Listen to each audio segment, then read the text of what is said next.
Hey everyone, welcome to my channel. Mike from Mike's House of Mods here, and if you're following along the last few videos that I've done, I am working on a turbo build for my 2007 Saturn Sky with the 2.4 engine in it, the normally aspirated one. And I shouldn't even call it like day 7 because we're not really working on it an entire day, but I guess you could say part 7 more than day 7. But I do have my car back home. It was over at Delmer's place where we're doing most of the installation. But I do have it back home again, and I got a couple things that I'd like to do today. Hopefully I can get it done. And one of them is with the power steering line. And you can see we actually moved the reservoir to the back near the fuse box, and we have the hose that's kind of going down. Not sure if you'll be able to see, it might be a little dark. But anyway, this hose is going down there to the power steering pump. We don't have the heat shield on there, but I did pick up a heat shield that I'm going to attach to it. So basically I just got to kind of detach it there, put the heat shield on, retach it up again. And unfortunately it means I got to drain the reservoir and get the fluid out of it because I don't have another bottle of Redline fluid. So I'm going to hopefully put it in that jar right there and then put it back in. The other challenge that we have that's going on here, Delmer didn't have this whole setup on his, he removed it on his car, but we have the hole on the exhaust downpipe is right here for the wide area or wideband O2 or wideband air fuel mixture sensor, where it's going to be hooked up to a gauge. So what I need to do, this box is kind of in the way that's angled. So unfortunately I need to cut a notch out of this box here on the other side, because I don't have it with me here, but this sensor is going to have to go in that hole and make some room. Gonna make some room for it. So hopefully I get that done today, and go from there. But first, what I'm going to do before I tackle this will be a little more difficult, is go ahead and change or add that heat shield to the power steering hose. I got to take this air cleaner off. Got to drain the. I'll just use a turkey baster or something like that. Drain the fluid out of there and try to catch as much fluid down there so it doesn't go all over the place as well. And then put that shield on. Hopefully I don't make too much of a mess here.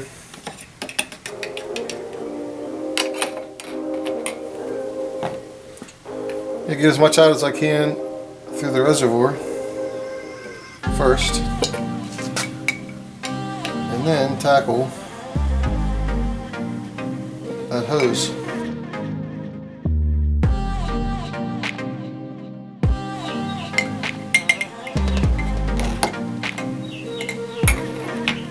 Alright, reservoir is all empty, and I got all my power steering fluid from there in this jar, and now what I need to do is tackle the hose.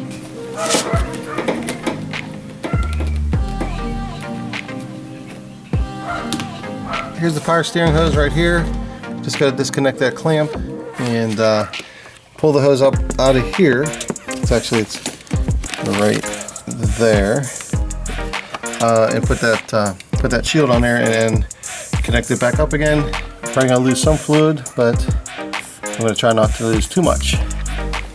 Alright, that wasn't too bad at all. I got the hose disconnected. You can see that's where it was connected down there, and I was able to use a nice iced tea bottle right there to collect the power steering fluid, and barely any came out. I kind of had a little towel down there just in case. So a little bit went down there, a little bit on there, but all in all of the fluid that was in that hose went in that bottle, and now I just need to go ahead and slip on this heat shield onto the hose.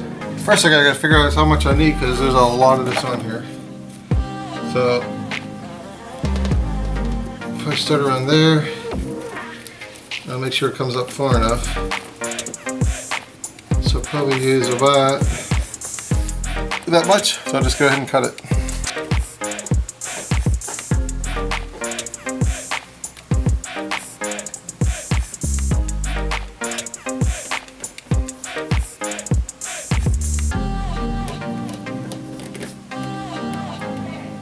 Alright, got the heat shield on the hose, so we're good to go there. Just go ahead and put the air cleaner back on the, or air filter back on the turbo, and then I can start tackling this part right here, which I'm not looking forward to, but you gotta do what you gotta do.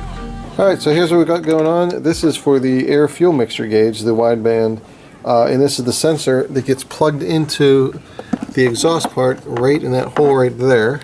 You can see right there. But unfortunately, this box that's kind of attached to the front part here, front cowl, is in the way.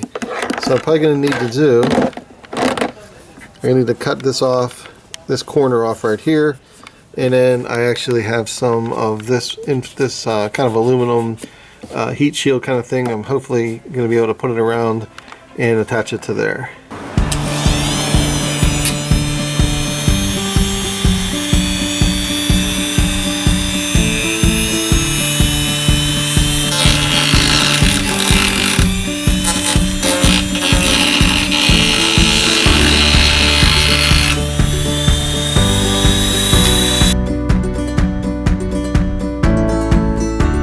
Alright, using a Dremel, I was able to cut a slice down on the side here, and then also on the side here.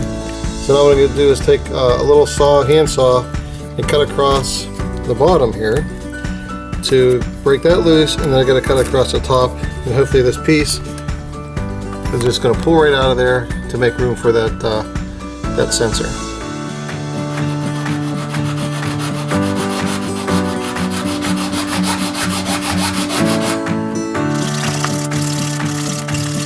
Okay, it is all cut out. You can see the hole is, let's see if I can get my camera in there, and it's kind of tough. The hole is right here. That's the corner that I kind of cut out for the air fuel mixture sensor that's going to go here. Just to kind of show you what I'm talking about. I needed to make room. Just going to put it in there real quick. I'm not going to screw it in nothing. Anyway, I needed to make room so that it would fit in there. Without being up against it. So that is halfway done. What I need to do now is go ahead and kind of fill this hole back in again. And what I'm going to use, hopefully it works out okay. I got some double-sided aluminum. Here, wait, I'm in the sun here.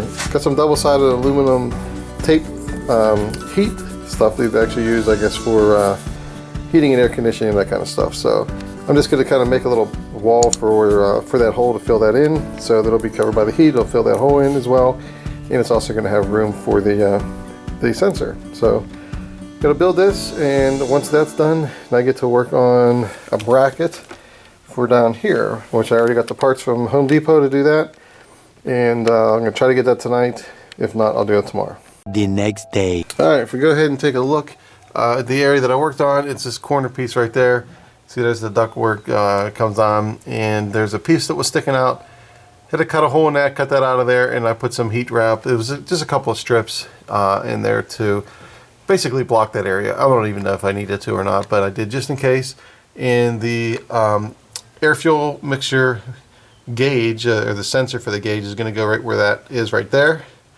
Here's the actual O2 sensor for the car in general. So like I said, I might go ahead and get this other piece, because what I need to do is, here's a fuse box, and then this metal bracket here kind of comes down right there, and even though I added some heat shield to the power steering hose, I wasn't able to get it all the way up to the end there. So I think what I'm going to do is I'm going to take this cover off real quick. It's just another, it rings a heat shield.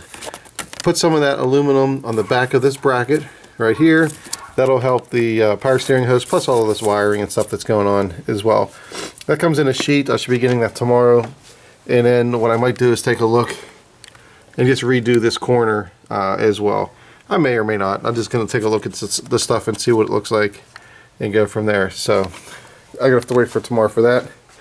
However, what I'm going to work on today is, as you can see, the bracket that holds this entire fuse box started there, goes here. It's not connected to anything on this side right here. It originally was connected actually up further right here, but because it's not connected, because we actually moved it back, I'm not able to connect it to anything. So I bought a bracket, actually a piece of metal, and I'm going to go ahead and that bolt right there, I'm going to put a hole in the metal, screw that bolt into it, bring it around, and then there's another hole right down there that I'm going to screw into. So just basically, you know, strengthen up. I mean, it's not going anywhere. It's on there pretty strong, but I like to be extra cautious. So I'm going to take a metal, bend it around, and connect that just to add some more support for this fuse box that's sitting here. Alright, so here's the metal piece that I'm going to be using. I picked these up at Home Depot. I actually got 3 of them just in case I screw any of them up. They were like 50 cents or something like that, and they'd be perfect if they were just like that, but unfortunately they have these little things here. There's some kind of nail plates or something, I think, for flooring or whatever. But I got to cut these little pieces off to keep it nice and flat, and to do that I'm going to pull out the old trusty Dremel, and hopefully, it says it's a metal cutter, I haven't done metal yet, but hopefully this little blade will just cut those off. Otherwise I'll be getting out the my actual handsaw. So let me go and see if this thing works.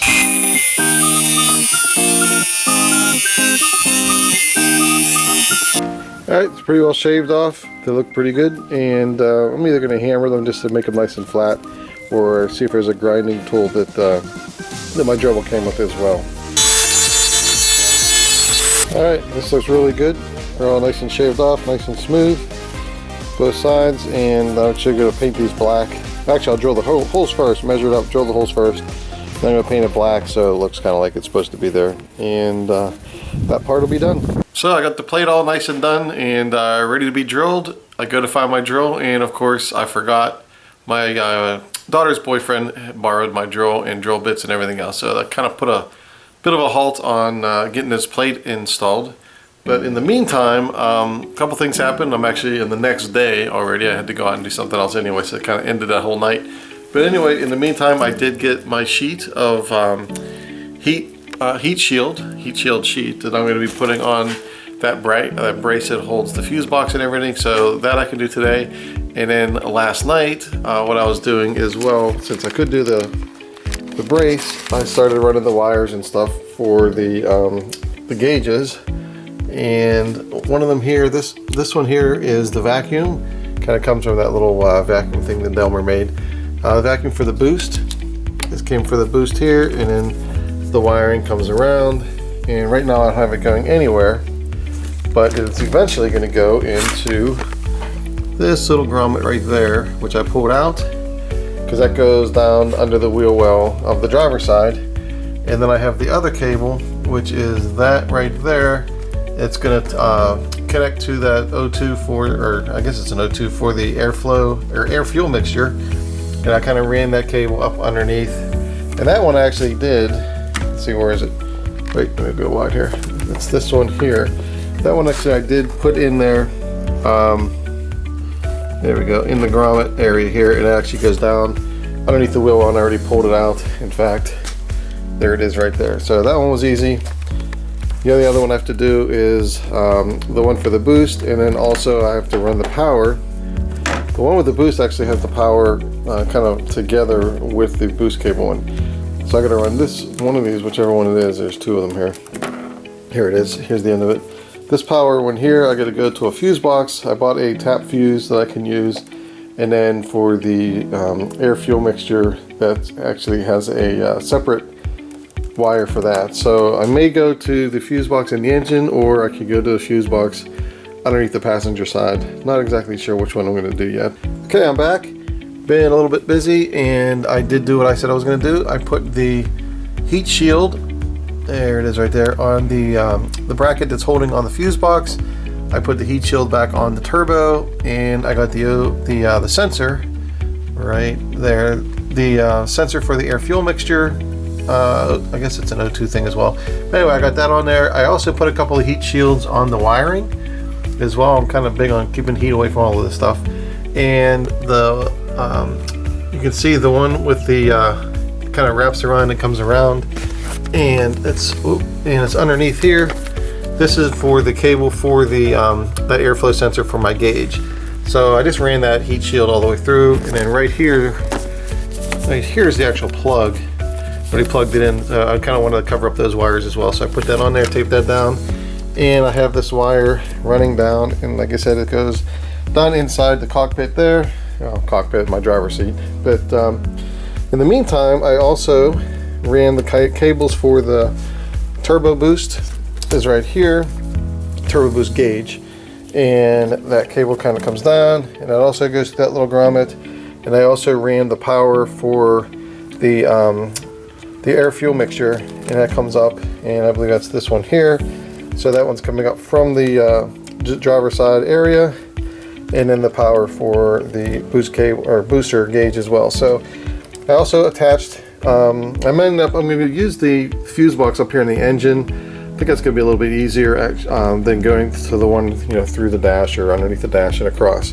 And what I'll do is I'll tap them into the fuse box there, and then put a ground wherever I decide to put the ground wires. But I'm waiting. The reason I haven't done it all yet, because I actually purchased, and I believe it's going to look something like this, this kind of protection. It's kind of a, I don't know if this one is, but the one I bought is a shrinking one. I bought this because what I want to do is run the wires all inside this coated stuff, and then I'll tuck them up underneath of there. So I've got a long tube coming, should be coming tomorrow. Put all these wires in there, head them over to the fuse box and ground them, power them in, and then tuck, like I said, tuck the wires under there so it's all nice and clean. Unfortunately, I got to wait on that, and before I can attach those and get them ready to go. But what I might do is I might actually put the gauges on there just to make sure it works before I run them all. So I might do that tonight. I'm not sure. I'm going to try to also take this charge pipe off, because the other one's already off because I needed to kind of improvise to get my car home. Think about taking this charge pipe off, and because I want to paint them. So it's middle of the week now.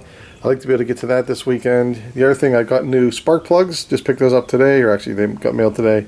And I got to change the spark plugs to different ones. The gap is different, or I think they're cooler performing spark plug for the turbo. And I also have to change the oil. And I think if I get all that stuff done, I will finally be ready for tune, which I can't wait to have that happen. Okay, that wraps up this video. I know there's a lot of information, a lot of stuff went on with that particular part of my build. It was actually throughout a few different days of work.